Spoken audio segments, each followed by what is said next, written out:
जय शिवराय मित्रांनो, मनस्वी आपलं सर्वांचं अजून एका नवीन व्हिडिओमध्ये मनपूर्वक हार्दिक स्वागत आहे।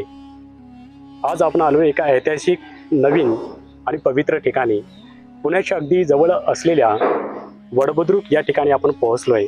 मित्रहो, वडबुद्रुकचा जो काही इतिहास आहे तो इतिहास आम्ही पुस्तकाच्या माध्यमातून, व्याख्यानाच्या माध्यमातून आम्ही ऐकला आहे, आम्ही वाचलेला आहे।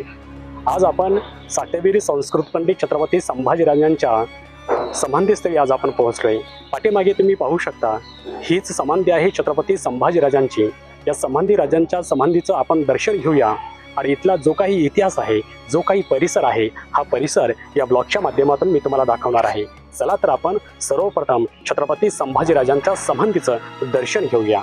ज्या समाधीकडे मी आता जातोय मित्रांनो, तिचा इतिहास काळजांचा थरकाप उडवणार आहे। 11 मार्च 1689 औरंगजेबाने छत्रपती संभाजी महाराजांना कपटाने कैद केलं। त्यांचे डोळे काढले, जीभ छाटली, नखं उपटली, शरीराचा एक एक भाग कापला। बादशाह ओरडत होता, शंभो झुक जाओ हमारे सामने, स्वराज्य हमें दे दो। पण हा शिवरायांचा तो सिंह छाटेला जिभेतून गर्जना करत होता, मरेन पण झुकणार नाही।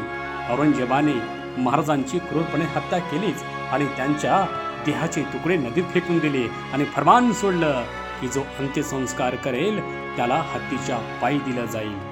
पण याच वडूगावच्या मातीतील वाघ पेटून उठले। बादशाही फरमानाची लक्क चिंध्या करत काळोख्या रात्री वडूगावचे शिवले बंधू विठोजी आणि महादू हे नदी पात्रात उतरले।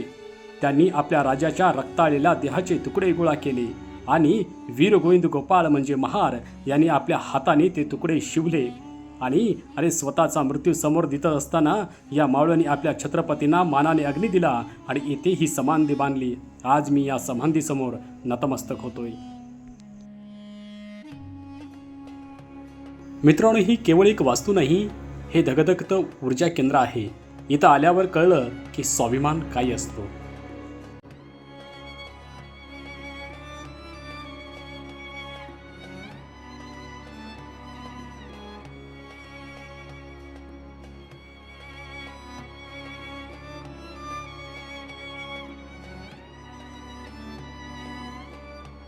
मित्रांनो, तुम्ही पाहू शकता, छत्रपती संभाजीराजांच्या समाधीच्या अगदी शेजारी आम्हाला या ठिकाणी कविक्लेशांची समाधी आम्हाला बघायला मिळते।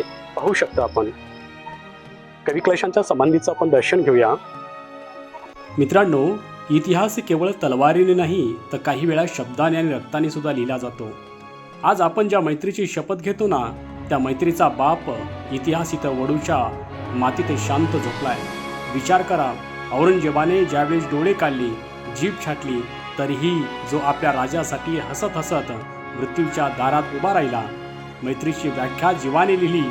रायासाठी ज्याने आपली जीभ छाटून घेतली, उत्तर गाजवून जो दक्षिणेत आला, तो कवी कलश याच मातीत अमर झाला। मित्रांनो, पाहू शकता आपण छत्रपती संभाजीराजांचं दर्शन घेऊन आपण आलोय। या ठिकाणी छत्रपती संभाजीराजांच्या समाधी त्या ठिकाणी पाहू शकता आणि छत्रपती संभाजीराजांच्या समाधीच्या अगदी शेजारी आम्हाला छत्रपती सातेवीर संस्कृत पंडित छत्रपती संभाजी महाराज यांचा हा अश्वारूढ पुतळा या ठिकाणी पाहायला मिळतोय। पाहू शकता तुम्ही अगदी।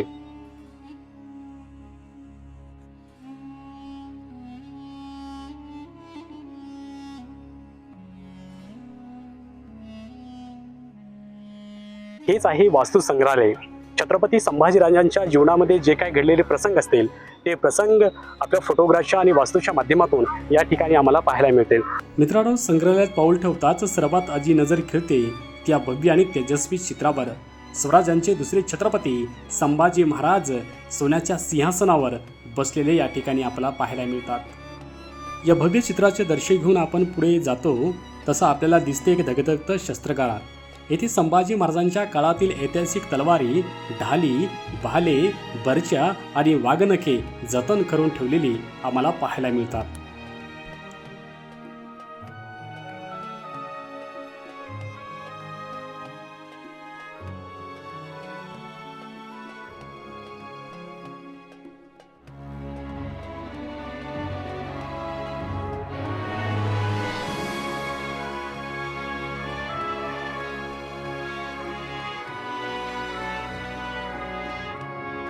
तर मित्रांनो, आज आपण वडबुद्रुक या पवित्र भूमी छत्रपती संभाजी महाराज आणि वीर कवी कलश यांच्या समाधींचं दर्शन घेतलं आणि त्यांच्या अंगावर काटा आणणाऱ्या इतिहासाची साक्षीदार असलेली दुर्मिळ वास्तू म्हणजेच हे वस्तू संग्रहालय अनुभवलंय.